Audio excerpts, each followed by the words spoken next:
ഇതെന്താണെന്നറിയാമോ? ഇത് കുമ്പളങ്ങയാണ്. ഇത് വെച്ചിട്ട് ഒരു റോസ്റ്റ് ഉണ്ടാക്കാവേ നമുക്ക്. അപ്പോൾ കുമ്പളങ്ങ സാധാരണ നമ്മൾ സാമ്പാറിലൊക്കെ ഇട്ടല്ലേ നമ്മൾ കഴിക്കുന്നത്. അപ്പോൾ റോസ്റ്റായിട്ട് നമുക്ക് കഴിക്കാം. അതിന് വേണ്ടിയിട്ട് ഞാൻ അര കുമ്പളം എടുത്തിട്ട് അതിനെ കഴുകി വൃത്തിയാക്കി എടുത്തിട്ടുണ്ട്. അതിൽ കുരുവൊന്നും ഇല്ലാതെ വേണം എടുക്കാൻ, ഇല്ലെങ്കിൽ നമുക്ക് കയ്പ്പ് തോന്നും.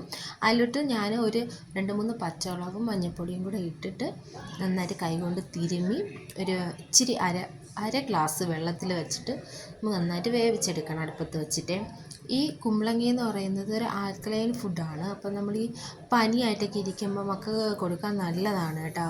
അപ്പോൾ ഈ പിള്ളേർക്ക് പനിയായിട്ട് ഇരിക്കുമ്പോൾ നമ്മൾ പയറും കഞ്ഞിയും പയറൊക്കെ കൊടുക്കുന്നത്. അപ്പോൾ പയർ കഴിക്കാൻ അവർക്ക് ഭയങ്കര ബുദ്ധിമുട്ടുമാണ്. അപ്പോൾ ആ പയർ മാറ്റിയിട്ട് നമുക്ക് ഇതൊന്നും ഉണ്ടാക്കി കൊടുക്കാം. അവർക്ക് ഇഷ്ടത്തോടെ കഴിക്കും. ഇതൊക്കെ വെന്ത് വരുമ്പോൾ നല്ലൊരു മണമാണ്. അപ്പോൾ ഈ പനി സമയത്തുണ്ടാകുന്ന ടെമ്പറേച്ചറൊക്കെ കുറയ്ക്കാൻ ഈ കുമ്പളങ്ങ സഹായിക്കും. പിന്നെ അത് മാത്രമല്ല, ആസിഡിറ്റി ഉള്ളവർക്കും ഈ കുമ്പളങ്ങ കഴിക്കുന്നത് നല്ലതാണ്. ആസിഡിറ്റി ഒക്കെ കുറയ്ക്കാനും ഒക്കെ ഒരു പരിധിവരെ ഇത് നമ്മളെ സഹായിക്കും. ഇതിൽ ഒരു ഇച്ചിരി പച്ച വെളിച്ചെണ്ണയോടെ ഒഴിച്ചിട്ട് നമുക്ക് കഴിക്കാം. കടുകൊന്നും വറുക്കേണ്ട ആവശ്യമില്ല. ഇതിങ്ങനെ വെന്ത് വരുമ്പോൾ തന്നെ നല്ല മണമാണ്.